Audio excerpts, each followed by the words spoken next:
exclusive interviews, stimulating conversation, and intellectual discourse that empowers, enlightens, and informs. Follow the leader at KBLA 1580. We've got a lot to talk about. Keep following the leader. Follow the leader. Follow the leader. Follow the leader. Follow the leader. Follow the leader.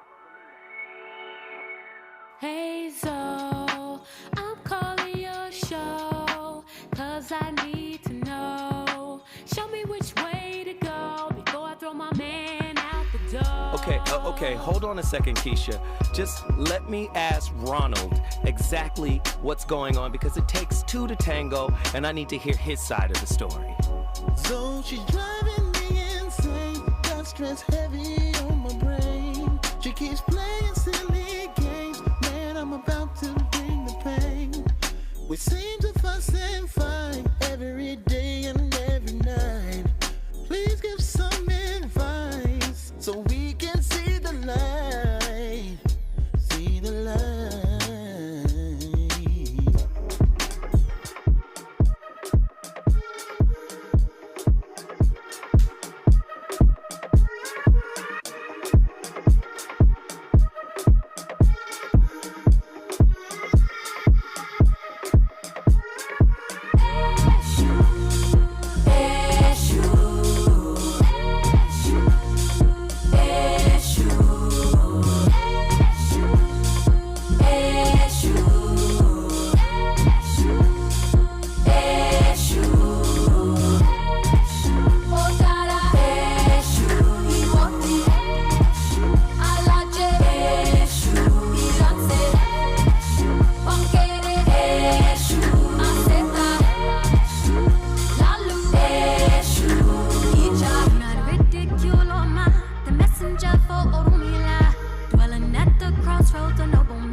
Some people who were abused or neglected in childhood have a tendency to cling to relationships, but other people have the opposite problem.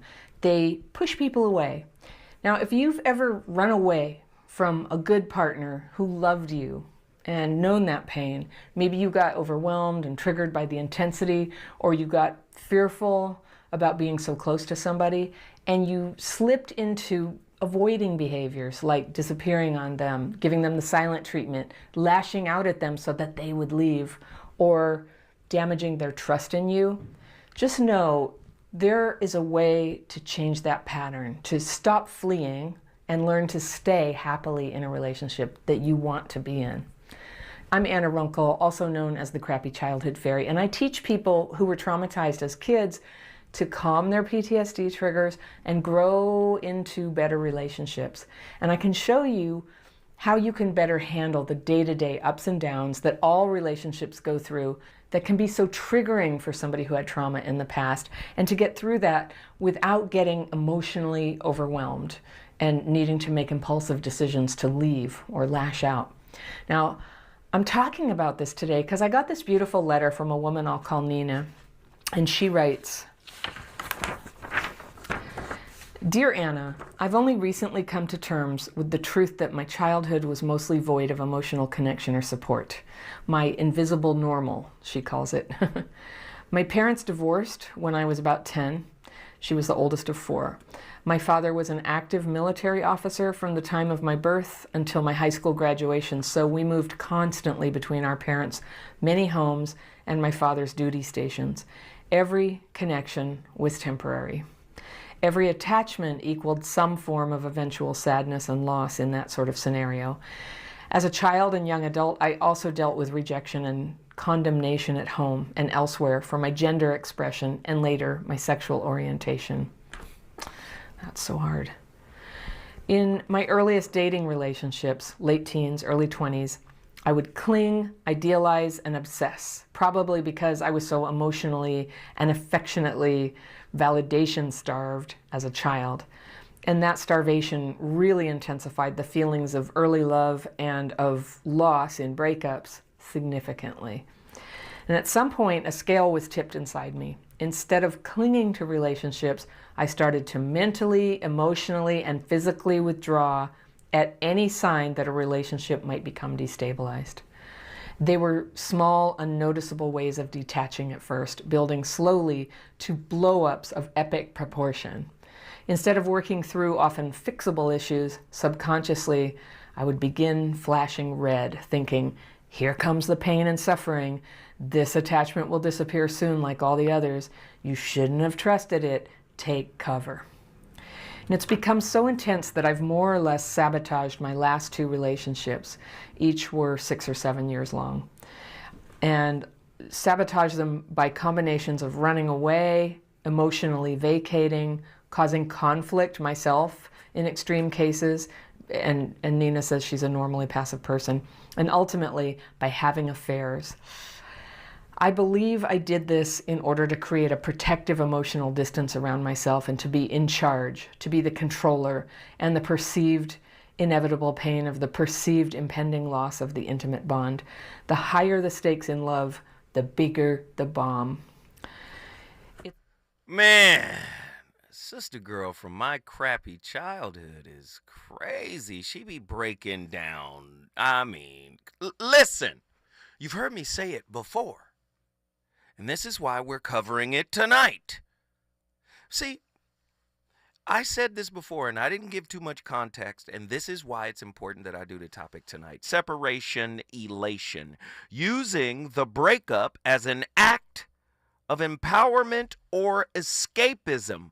Which is it for you? See, let me explain something to you. It's easy to label everybody a narcissist. It's easy to label everybody the problem. But when the problem is the reflection of yourself coming back to you. See, this is why a lot of people end relationships. I keep telling you, the spiritual purpose for relationship is to see yourself in the reflection that is coming back from your partner. And when you start to see, it's me that's doing it. Everything she broke down in the beginning of this video, My Crappy Childhood, right? That's her YouTube channel. Everything she broke down was a description of insecure attachment styles, whether it be anxious, whether it be avoidant, right? The varying types of avoidant attachment. She broke it down. Insecure attachment styles. But a lot of people apparently don't want to talk about attachment styles, like really get into it. So here we are, separation elation. I feel good now that the relationship is over because I don't have to self-reflect. I can move on to the next situation, and if they cause me to self-reflect, I'll go back into this sabotage of the relationship cycle. Right? Separation elation. Using the breakup as an act of empowerment or escapism. Which is it for you? If you're in a real toxic relationship where your life is in danger, where your mental health is in danger, you should feel good breaking up with somebody. But oftentimes, because of these unhealed past traumatic wounds, we pine over the person after the breakup. So is it a breakup if you've just replaced one person with another person? I keep saying, man, if you're using the same script, all you did was swap out the actor. Uh-oh. You guys seen that video when the cat is, they do a voiceover and it's a cat with its paw on another cat's head and they're preaching. And the preacher goes, uh-oh. That's what happens, right? Leveraging breakups as a path to empowerment or as an escape, an exploration of the phenomena known as separation elation.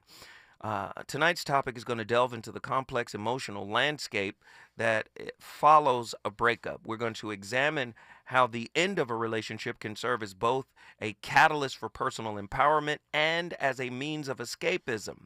What drives individuals to experience a sense of elation in the wake of separation?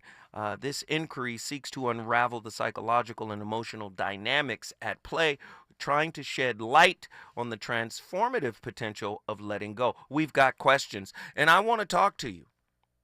Do you feel great after a breakup? Only because, and I'm not talking about, you should feel great after a breakup with somebody toxic. But remember, we will label lessons as toxic. Wait, hold on. Right? This is what, did you hear what I said? We will label lessons as toxic. I don't know. It was just too many. It's just too much argument. Too many argument. Too much arguments, right? Too much argument. Did you ask why? Do you know if your family's communication style was competitive or combative? Did you feed into the arguments? Did you bait the arguments? And now, in a narcissistic way, one of the tendencies, flip it on your partner as if they brought it out of you. I hate arguing. And you know what? They made me argue. How many times you heard somebody say that?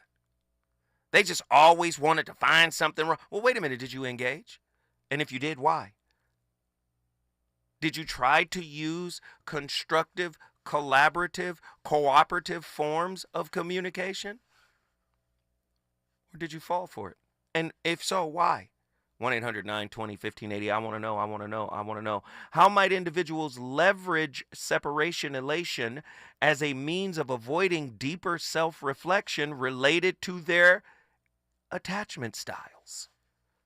Many people don't even know what their attachment styles are. I asked a young lady, can you take the attachment style test? Wait a minute, you want to know too much.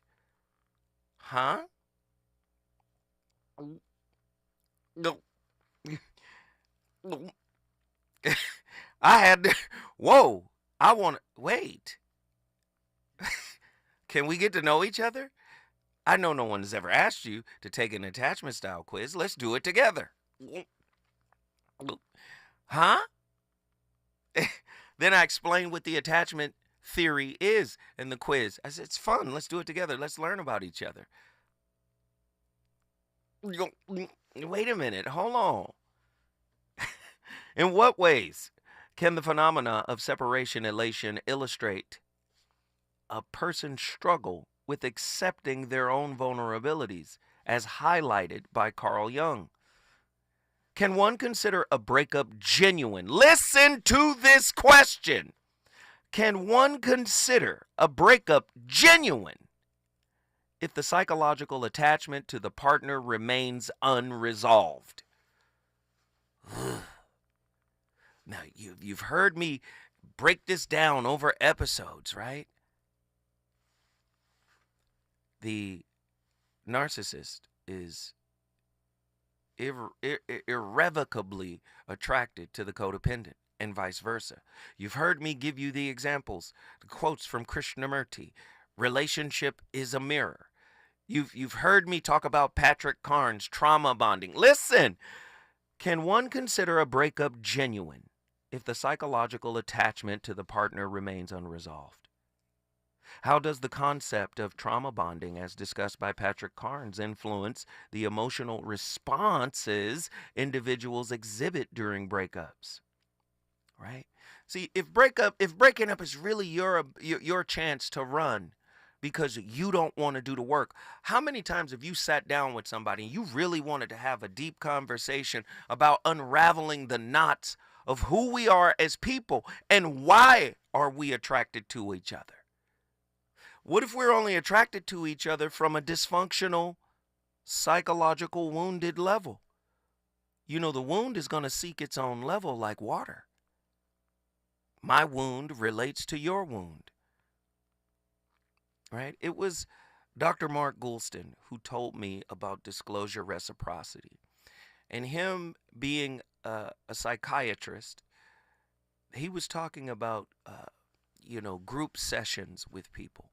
And he said what he learned early on is that in a group session, people in that group session will not disclose anything about themselves, anything deep about themselves, unless they find camaraderie and familiarity in the group. So if you've been through something and I've been through something, you talking about what you've been through triggers me to share, right? Oh, we trauma bond. We trauma bond in regular relationships too. Oh, your dysfunction sounds like mine. We might be soulmates. No, cellmates. Huh? Listen, what role does emotional attunement play in shaping the experience of separation elation following the end of an intimate relationship? How might the fear of self-examination, as suggested by Carl Jung, drive some individuals to embrace separation elation as an escape mechanism? Carl Jung said it himself. People will do anything, no matter how absurd, to avoid looking at themselves. Relationship is a self-looking glass. So let me get up out of here before it get too deep for me. Is that a good reason to break up? Of course we have great reasons to break up. They lie, they cheat, they steal, they abuse. These are great reasons to leave. Absolutely. And you should feel empowered when you leave a relationship that was riddled with those circumstances. But if you're in a relationship that operates like a clam, you're the clam, your partner is the sand. Ooh. You can't create a pearl unless you get rubbed wrong. Ugh. People run from those relationships too. They do not want to up level. Hey, let's go to therapy. Who needs therapy? What are you talking about? You bugging. All we got to do is talk it out. Now, do you agree with what No. Let's have a third party come in and kind of mediate this situation. When you see somebody running from self-examination, that's a person who will use the breakup as an escape. When I come forward, the voice of reason, we're going to keep this fire lit. And if you want to talk about it, you already know the line is open, 1-800-920-1580. Reasons. The reasons that we're here, the reasons that we fear, our feelings won't disappear. You're listening to the voice of reason with Zoe Williams on KBLA Talk 1580. Are you an entrepreneur looking to take your business to new heights? KBLA Talk 1580 is your partner in success. Every day, we celebrate and elevate Black-owned businesses across our community. Our KBLA SMB Marketplace currently features The Cookie Dip, Badass Bakes, Hair Concoction, Higher Education Accreditation Consulting, LACC Radiology Technology Department, and Malik Books. Your business deserves to be heard. Let KBLA Talk 1580 amplify your voice and connect you with our powerful community of listeners. Email smb@kbla1580.com today. That's smb@kbla1580.com. At KBLA Talk 1580, we've got your black.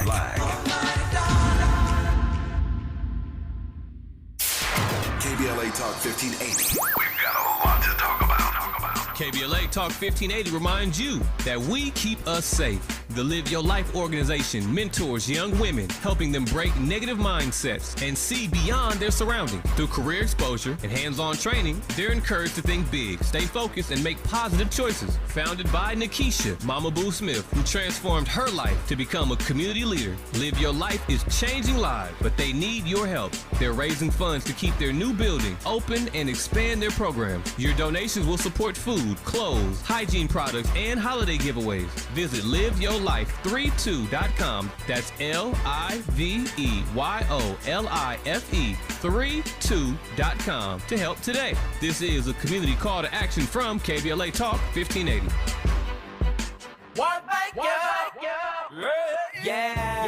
The California Crusader newspaper would like to thank all of our subscribers for their support throughout the years, proudly serving the South Los Angeles and South Bay areas for more than 40 years. The California Crusader is a multicultural, Black-owned, adjudicated newspaper that focuses on providing newsworthy information to the people in our community. We're constantly looking for ways to assist businesses in our community to connect with our subscribers. We provide low-cost, effective ways to promote your business with our reasonable and affordable advertising rates. You can participate by suggesting, sharing, and submitting your stories on the California Crusader newspaper Community Share Facebook group page, or visit our website at cal-cruise-news.com. That's calcruisenews.com. Then click on the Submit Now button located on the top right corner of the homepage, or text CCN to 42828. Again, text CCN to 42828. The California Crusader newspaper, working together to build a better community for our future. Subscribe today. You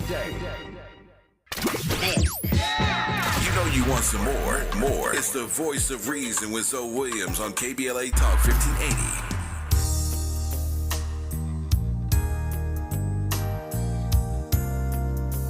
Girl, you know we belong together.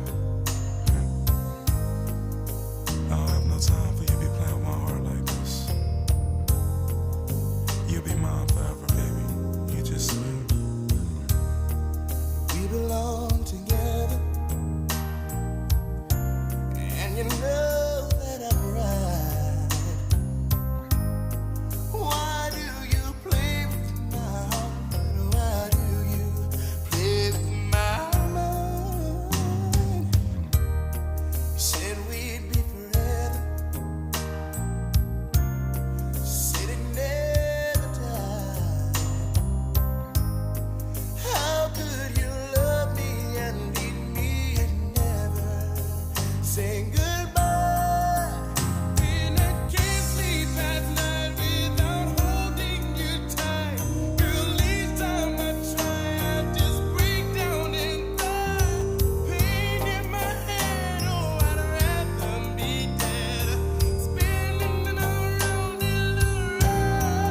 Although we come to the end of the road, still I can't let you go. It's unnatural. You belong to me. Why did my ex act so cold after we broke up and act like what we had meant nothing? It could be a sign that they have a dismissive avoidant attachment style, and this is one of the 3 stages they go through after a breakup. What are the stages? The first stage is known as immediate detachment. This is where they'll start to try and rationalise and think of all the reasons why you two never could have worked and why the breakup was the right thing, trying to justify it to themselves. They'll want to avoid talking about the breakup with friends or family, and if they try and bring it up, will often look to change the subject. And will certainly want to avoid talking to you about it as well. So do they actually feel any sadness or emotions from the breakup? So this links to stage 2, emotional distraction and suppression. They might start to notice some emotions showing up, but because they were taught when they were younger or learned that showing emotions were weak or weren't safe to do so, they look to bury these emotions, plough all their time and energy into their hobbies or work or going out continuously. And what's the third stage? This is linked to something known as separation elation, where dismissive avoidants look to fully embrace what they perceive as having their full independence back, and a sense of relief they don't have to deal with any of those emotions or vulnerabilities that potentially come from being in a relationship. Listen, I don't want to pick on just the dismissive avoidance. I think everyone, in some way, shape, or form, hates the psycho-spiritual mirror that relationship brings. Definitely all the insecure attachment styles: anxious, preoccupied, AP, dismissive avoidant, DA, and fearful avoidant, right? FA, or disorganized, right? I think all of the insecure attachment styles would seek to break up with somebody if they are forced to take accountability for the wounds that have created coping mechanisms within their spirit so that they can navigate, right, relationships. Why are they navigating relationships with coping mechanisms?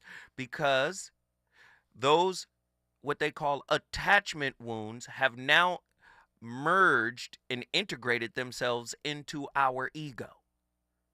So to get rid of an attachment wound is to get rid of a portion of the self. And one thing the ego does not want to do is die. Now, if we take this from an Eastern spiritual philosophical approach, whether it be Hinduism, Taoism, Shintoism, right, Jainism, they're all about, those belief systems and those philosophies are all about the death of the ego. The Hindu says something, no mind, right? This is what meditation is about. This is what mindfulness is about. Mindfulness doesn't mean a mind full of something. Mindfulness is an empty mind because the psychological baggage that we carry, right?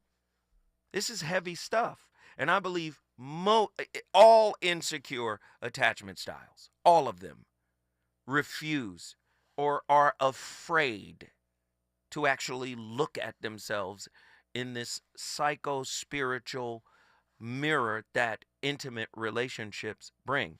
How might attachment wounds associated with insecure attachment styles complicate one's ability to achieve emotional healing after a breakup?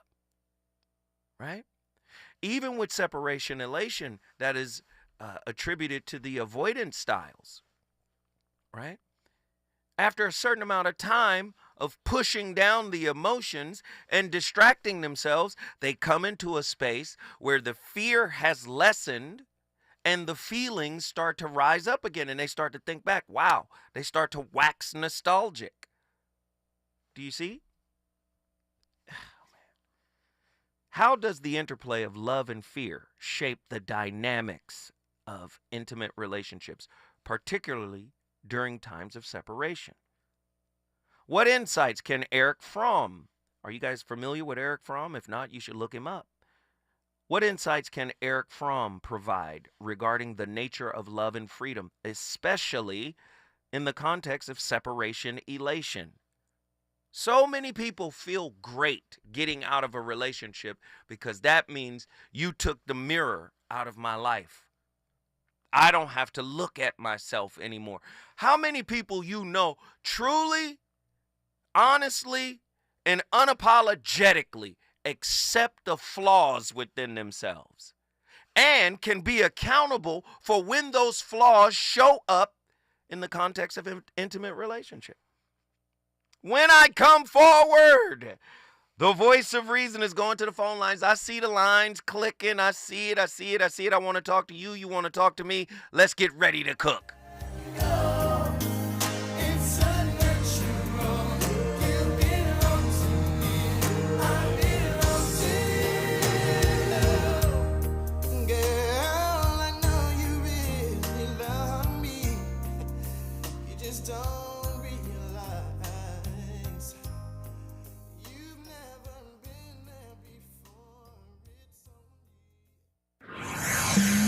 He's on fire tonight.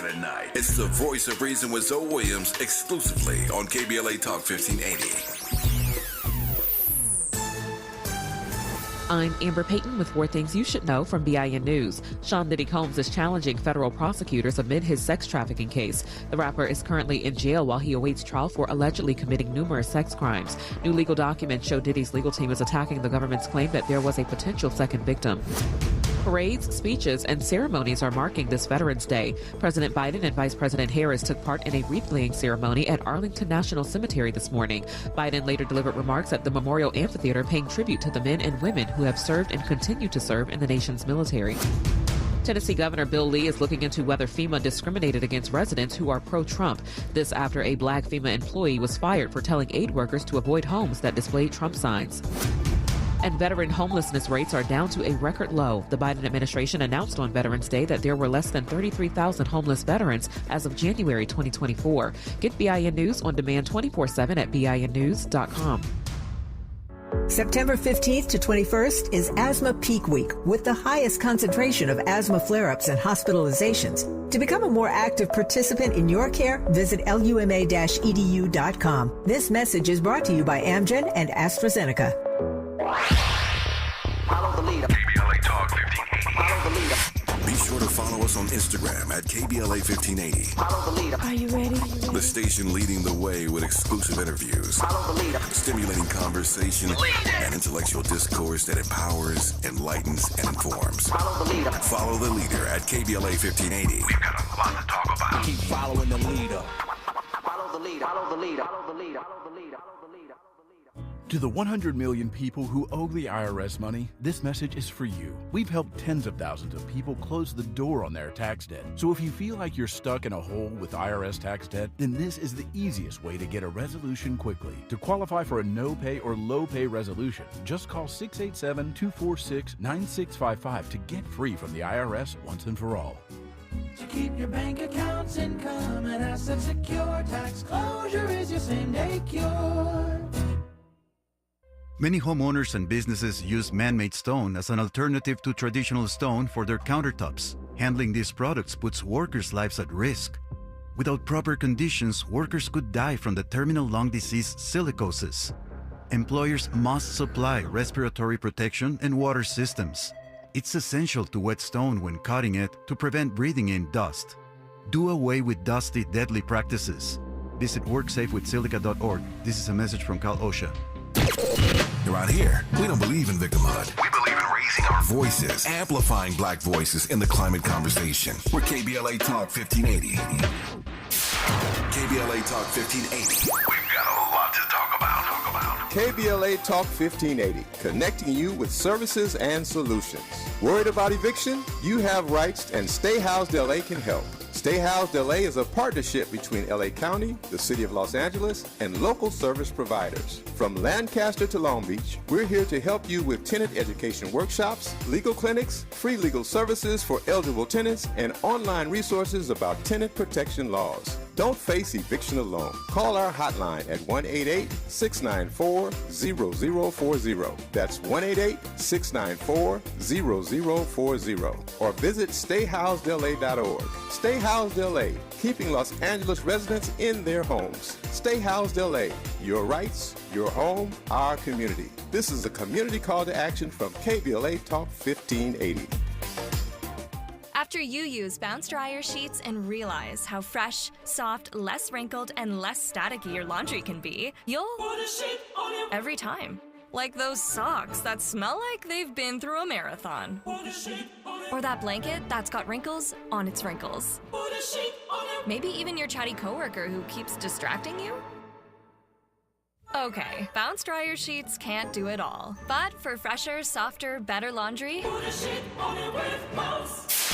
KBLA Talk 1580. We've got a lot to talk about.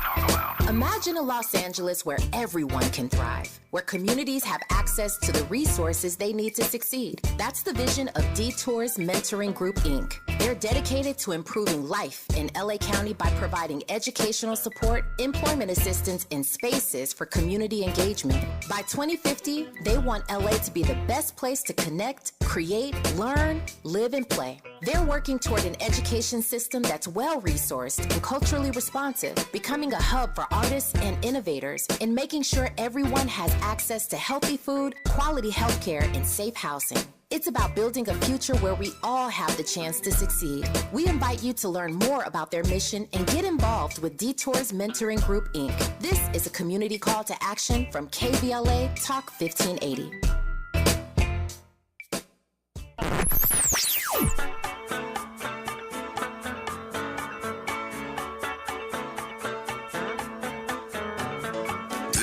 KBLA Talk 1580. Talk radio that's music to your ears.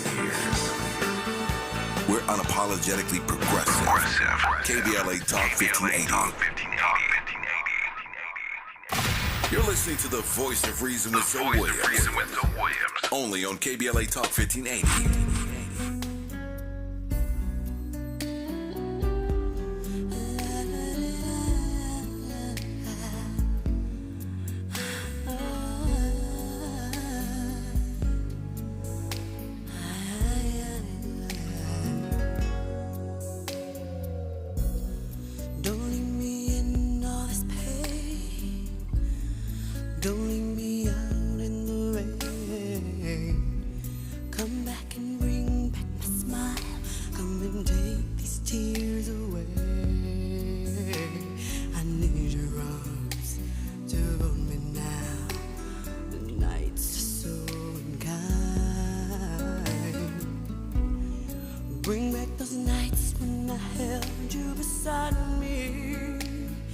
Unbreak my heart.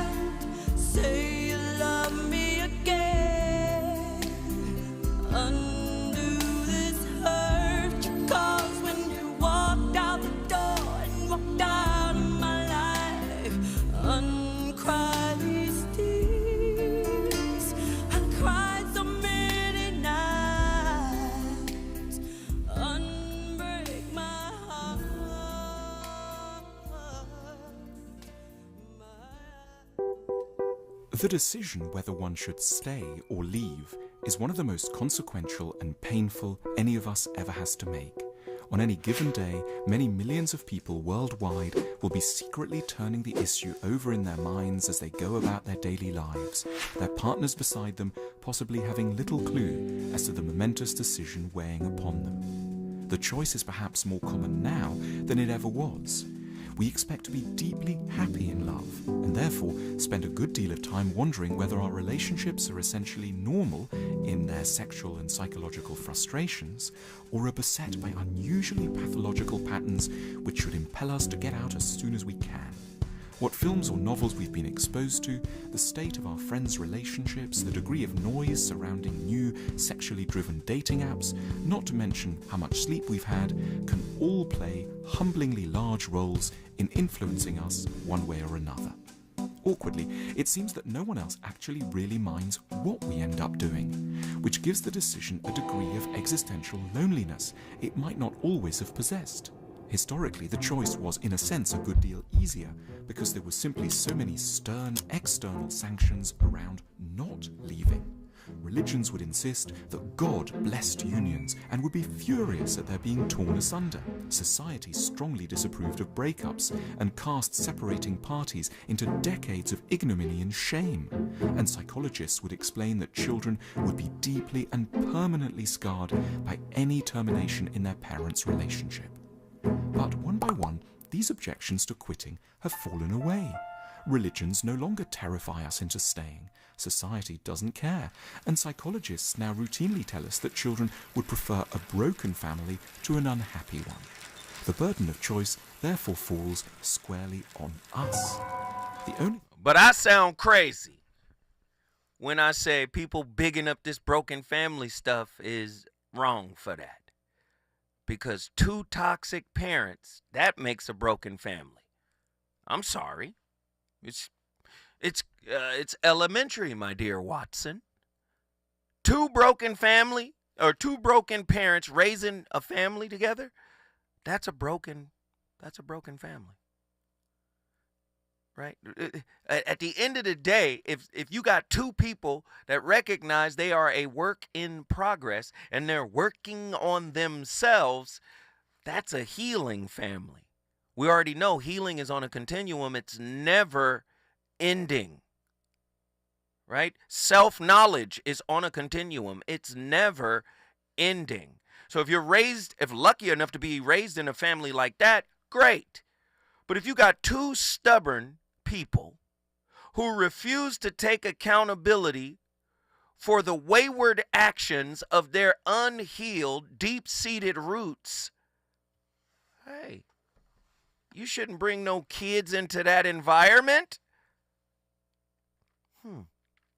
The end of romantic relationships often evokes complex emotions, ranging from grief and loss to, in some cases, an unexpected sense of freedom or exhilaration. This phenomenon, sometimes referred to as separation elation or dumper's relief, prompts intriguing questions. Why do some people feel empowered or even joyful after a breakup? It's good when the person is toxic. It's good when the relationship is toxic. It's good when it's abusive. Run and feel good about running. But what about when you run because you're being exposed? Do you know, I've lived this, man. I had a woman tell me to my face, you're too much. I'm intimidated. For what? Because I don't think I'll be able to not be seen by you. See, I want to be able to move like I normally move in relationships. Oh, you want to be able to play games in a clandestine way that used to work for you with other guys. But with me, I'm not going to miss anything. Okay. Does this elation signify genuine empowerment, or does it act as a temporary escape from deeper, unresolved relational issues. On tonight's topic, we're going to explore the psychological and emotional landscape of separation elation, considering its implications through perspectives from psychology, spirituality, and Eastern philosophical traditions. Let's get this caller on the line right now. We got callers. Let's go. Who's been on the longest? John, Mountain View. John, what are your thoughts on tonight's topic? Greetings and blessings, chat. Separation elation. Yes. What?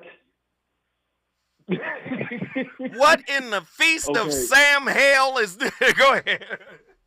What is, okay, you're talking about all of us who volunteer to be slaves in every single measure of life, but this. No. If you listen to me, I actually made a distinction. Yes, it's good to feel good and empowered, breaking free from a truly toxic relationship. But I also said we have classified lessons, all lessons in relationships, as toxic.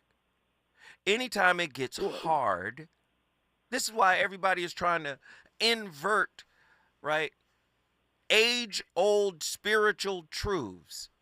It's not easy to get to enlightenment, right? It's not. But again, we think we can soft life our way to self-actualization, and that's not the case. If we're all a work in progress, if we all have been born to primary caregivers that are dysfunctional in some way, the spiritual purpose of relationship is to reconcile whatever you modeled in childhood. You're supposed to reconcile that in adulthood, which is the ultimate breakup with the old patterns from your parents. That's the ultimate breakup. But many people think they can, ease their way past those lessons by reading a book. No, you gotta get hurt. This is what Carl Jung and Rumi said the exact same thing about the wound being the gateway to God. But most people don't want to be vulnerable, which means wound. Most people never want to be hurt. So we're navigating around these situations, trying to get the most our wounds require so we can achieve what is called safety and predictability and consistency and all good. Most people don't understand relationships are difficult on purpose because they're supposed to up-level you spiritually. Your thoughts? But people also get consistency in paying their bills on time, sir. Yes. People get consistency on going to work every day. Yes. People get consistency looking at themselves, preparing for each evolution of life, and they're still looking at themselves when doing so. Yes. What are you running from still? Listen, I'm not saying, because I hear what you're saying, I'm not saying you can't get some level of enlightenment alone. You can. Absolutely. But what is the spiritual purpose of relationship? We have a societal purpose. The societal purpose is what? Raise a family, find somebody, get together, connection. But what I think you're actually marginalizing the spiritual purpose of it. What is the spiritual purpose? Self-knowledge. How do you get self-knowledge? The biofeedback you get from your partner. It used to be woo-woo. It used to be Eastern spirituality. But now psychology is co-opting the spiritual aspect of what relationship is about. This is why you say you get who you are. This is why we say the relationship is a mirror. This is now we're starting to see, SLDs, self-love deficient, right? They're attracted to narcissists. We're starting to see dismissive avoidance, fearful avoidance. They're attracted to anxious, preoccupied. You're starting to see the mirror of relationship manifest itself in the clinical side. So I don't want you to marginalize the mirror of relationship. Yes, you can find out who you are in the bathtub by yourself. Yes, you can find out who you are sitting in the park in a yoga position, chanting. Oh, yes. But when you get in a relationship, that's going to be the litmus test of the work you've done, sir. Talk to me. Understood all, sir. But again, we're talking about the world. We're talking about the world we live in, that everybody is trying to find the easiest and most unpunishable scapegoat to going down that same road. But we currently have the 47th president of the United States that is having women shave their heads and go on 4B movements, which will require them to not be in dates and all this other stuff, to be alone. Right. And yes, I know the lowest portion of everything is nobody wants to start there, but I say bring back shame because, again, number one, you're still on the scale. You're still on the scale. You know I love you, brother, so I'm not going to start from here. Start from here. I'm not going to argue with you, brother, because I love my brother, Pastor John, but, brother, no, we cannot. We cannot go back to shame, brother. I know you don't want to. This is Cersei all over again. Shame. Shame. Maybe, unfortunately, some of us just have to. No, let me just say this. And this is a sad time in history. Because I believe that the universal divine source of all that is created things as they are. Right? Mm-hmm. Right? Created things as they are. And when we get to a point where a political ideology supersedes our connection with each other, we're in dastardly times, bro. I'm sorry. But again, you're talking about a warrior who at the time of evil, I stand. Mm-hmm. Most people crumble at that moment. But again, someone would have to die for someone that has to stand up. Some things are just as raw as they are. Yeah. Some things are just what it is. But let me just say, something as nuanced as, self-realization or self-actualization or, healing, right? Healing our consciousness. I think it's very dangerous to bottom line it to just an idea. I think it's important that we continue to remain objective during these tumultuous times. And not only objective, but reflective. Looking inside, understanding how we're showing up. If there's no healing, bro, I promise you, you think it's bad today, wait 5 years.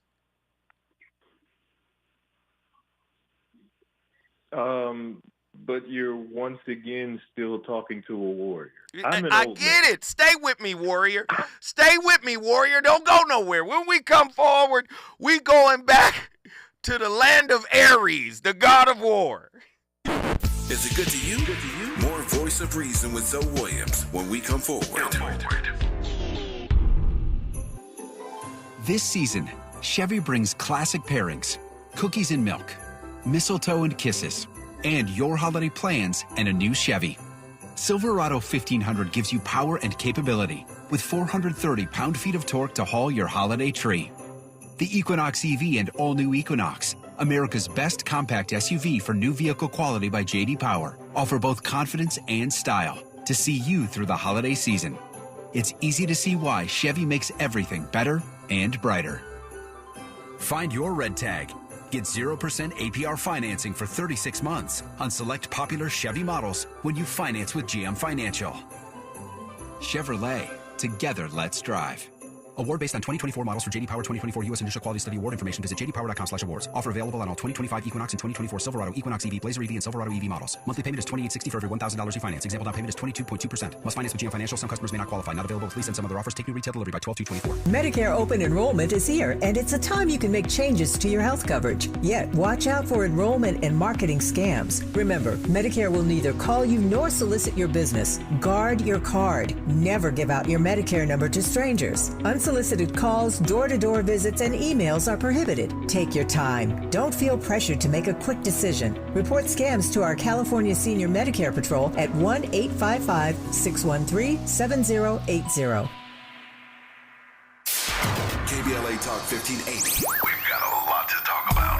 KBLA Talk 1580 reminds you, when we fight, we win. The Youth Justice Coalition is challenging America's addiction to incarceration and discrimination. YJC works to dismantle policies leading to mass incarceration, law enforcement violence, and the school-to-prison pipeline. Their approach? Transformative justice, community intervention, free LA high school, legal defense, and system monitoring. YJC promotes safety without relying on prisons. Their goal? Prevent system contact and help people exit the system through direct action, advocacy, and education. Want to get involved or need help? Call 323-235-4243. That's 323-235-4243. Join YJC in creating change. When we fight, we win. KBLA Talk 1580, your voice for justice. This is a community call to action from KBLA Talk 1580.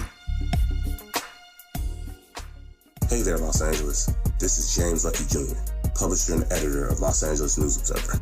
Are you hungry for news that matters to you in the African-American communities of Los Angeles? Well, buckle up, because we got the scoop you've been craving. Stay in the know and never miss a beat with our free weekly publications conveniently available near you. Or hop on the digital wave and become an exclusive subscriber at OGNSC.com. Don't forget to join the party on Instagram and Twitter at OGNSCINC for behind-the-scenes access and sizzling updates. No more FOMO. Let's stay informed, connected, and empowered together. You know you want some more. It's the voice of reason with Zoe Williams on KBLA Talk 1580. If I should stay, I would only be in your way. So I'll go, but I know I'll think of you every step of the way.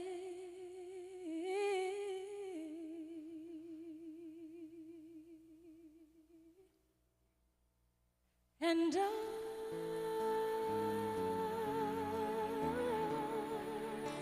will always love you. Will always love you.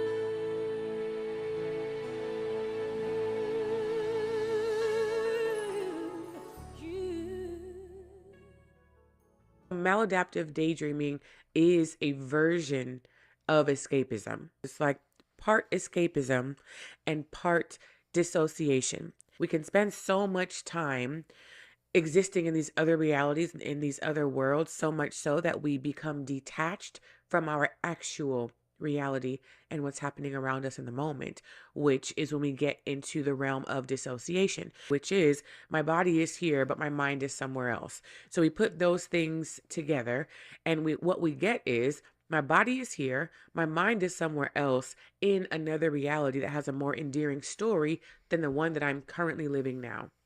Wow. Can you imagine being in a relationship with somebody who's there physically but not spiritually, psychologically, or emotionally? Oh, yeah, that was a lot of our parents.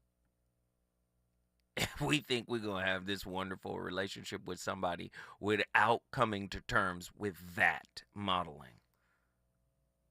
John, get back in here. Mountain View, Hawaii, man. Give me your final thought, my friend. Okay, final thought. Not even food for thought, but at the same time, yes, there is an elation. It don't last long. It's just like redeployment. Wow. Redeployment is diabolical. Relationship redeployment. Bruh. But when it comes down to it, truly, I mean, all you end up doing is cleaning off your equipment, repacking your bags, and getting back in the fight. You're not running from you. You're not getting away from you. You're not going to get away from you. Others got to deal with you. You got to be right. Wait, tell me more about that. You not getting away from you is the bar here. Expound on that. Well, the whole point of a relationship is for it to be reflective of you seeing you, right? Right. And then the best work that you could possibly do is the one that you got to do within. Mm-hmm. Yet at the same time, there's no spiritual Ajax for that. You just kind of have to doggone go along with what's gotten wrong or right, and both of them are being used because God doesn't matter because He uses each of them to your benefit. Man, wherever you go, there you are. And Jack Brazen says in the chat, he goes, relationship AWOL.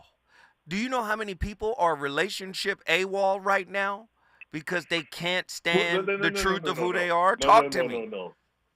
No, take it deeper because most people are AWOL from themselves. Who are you running from, sir? Come on. Pastor John, where the organs at?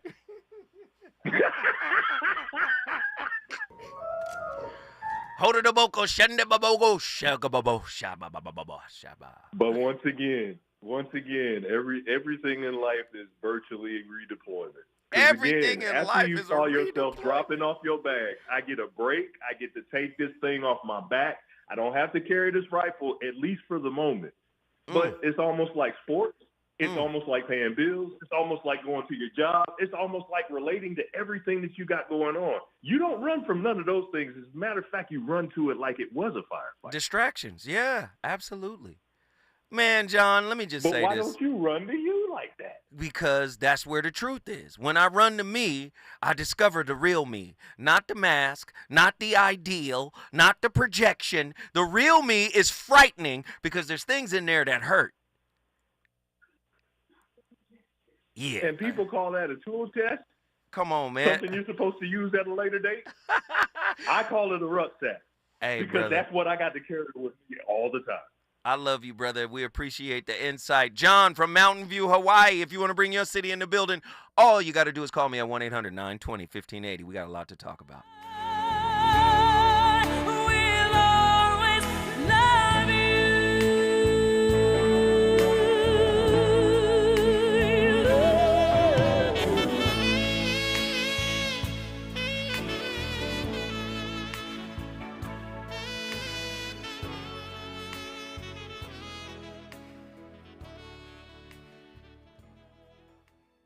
KBLA 1580 Santa Monica. I'm Amber Payton with 4 Things You Should Know from BIN News. Sean Diddy Combs is challenging federal prosecutors amid his sex trafficking case.